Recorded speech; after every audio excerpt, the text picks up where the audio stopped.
This channel does not promote any violent, harmful, or illegal activities. All content provided by this channel is meant for an educational purpose only.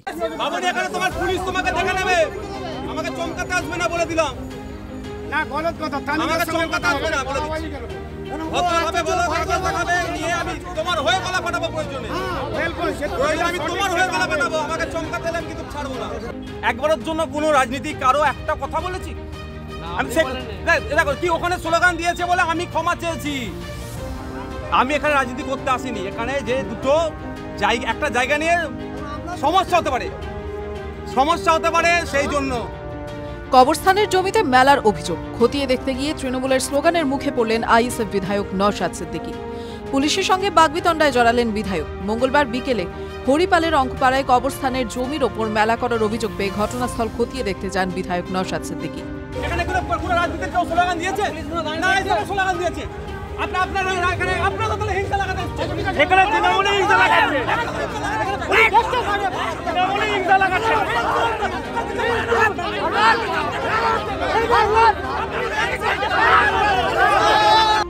জানা গিয়েছে মেলা প্রাঙ্গণ পরিদর্শন করার সময় নওশাদের সামনে মন্ত্রী বেচারাম মান্নার নাম করে স্লোগান দেন তৃণমূল কর্মী সমর্থকরা। তৃণমূলের স্লোগান দেওয়াকে কেন্দ্র করে উত্তেজনা ছড়ায়। এরপরই পুলিশের সঙ্গে বচসায় জড়িয়ে পড়েন নওশাদ। তাকে বলতে শোনা যায়, এখানে আমি রাজনীতি করতে আসিনি, আই নো ভেরি ওয়েল, ভালো করে জানি আমি কি কিছু বলেছি, তারপরও কেন পার্টি স্লোগান দিচ্ছে। কারা সৃষ্টি করার চেষ্টা করলো?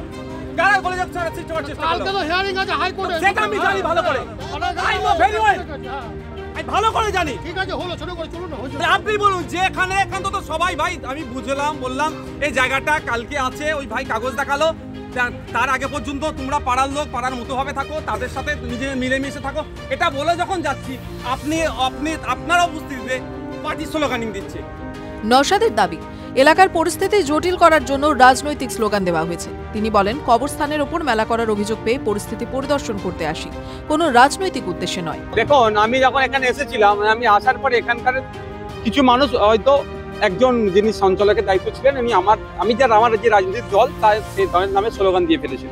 আমি মাইক নিয়ে কিন্তু প্রথম আমি তার হয়ে ক্ষমা চেয়েছি, এনটিআর মসজিদ যে কমিটি আছে তার হয়ে আমি ক্ষমা চেয়েছি, কারণ আমার বক্তব্য এখানে যেটা দিয়েছি কোনো রাজনৈতিক দলের আমি পক্ষ দিইনি।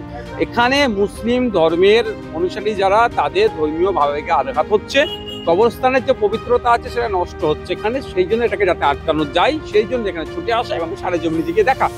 যদিও স্থানীয় তৃণমূল নেতৃত্ব সন্দীপ রায় বলেন, দীর্ঘ কয়েক দশক ধরে এখানে মেলা হয়, মেলা বন্ধ হয়ে যাবে বলে শোনা যাচ্ছে। এখানে কোনো রাজনৈতিক স্লোগান দেওয়া হয়নি।